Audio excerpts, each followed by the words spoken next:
Quick test before we start. If you want to raise the rent on a month-to-month tenant in California, which law do you look up?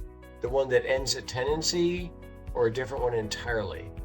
A lot of landlords reach for Civil Code Section 1946.1, the 30 or 60-day notice law.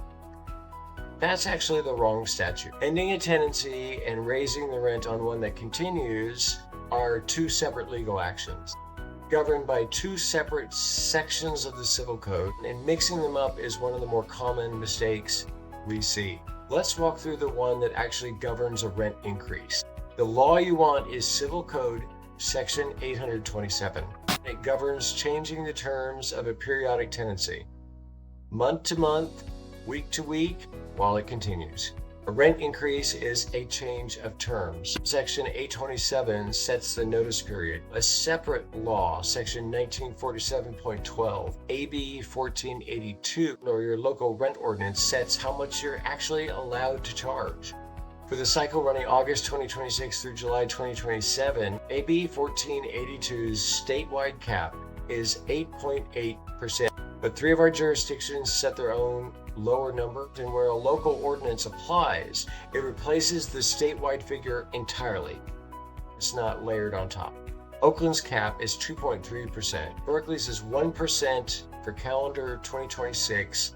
Richmond's is 1.5% for its September 2026 through August 2027 cycle.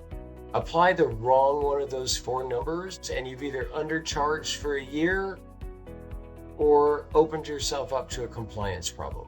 How often you can use that cap isn't the same everywhere either. Under AB 1482 statewide, you can actually serve two separate increases within a rolling 12 months, as long as the combined total stays under that period's cap. 4% in March and another 4% in October is fine on an 8.8% unit. Oakland's rule is stricter. Exactly one increase per 12-month period, full stop.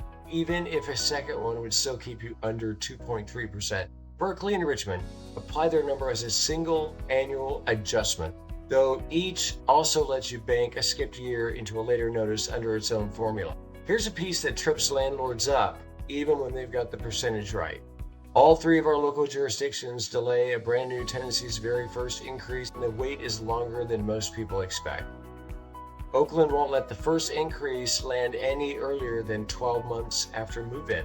Berkeley is the strictest of the three. No increase for the rest of the calendar year, a tenancy start, plus the entire following calendar year. So a tenancy that starts in March 2026 doesn't see its first increase until 2028. Richmond requires a full calendar year of tenancy before the next September 1 adjustment date. AB 1482 doesn't have an equivalent delay for a different reason. It doesn't regulate what you charge a brand new tenant in the first place. It only increases on someone already living there. One more distinction, and it's the one we see cause the most confusion. None of this applies yet if your tenant is still inside an active fixed-term lease. Section 827 governs periodic tenancies. It doesn't create a right to raise rent mid-lease just because a cap exists. If the lease itself has an escalation clause, that increase has to fit inside whatever cap applies to the unit.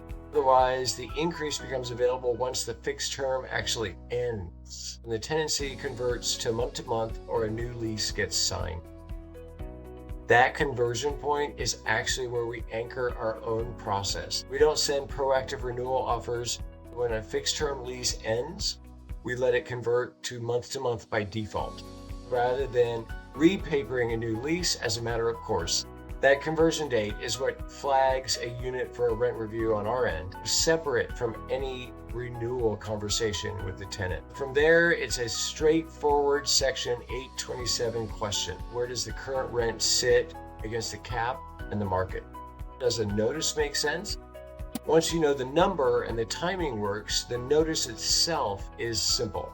30 days for an increase of 10% or less, 90 days for anything above that, plus 5 more days if you mail it instead of hand delivering.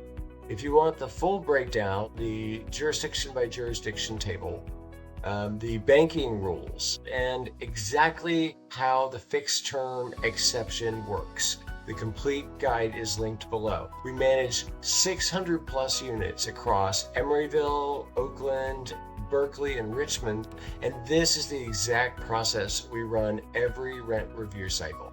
If this was useful, subscribe. We cover this every week. See you in the next one.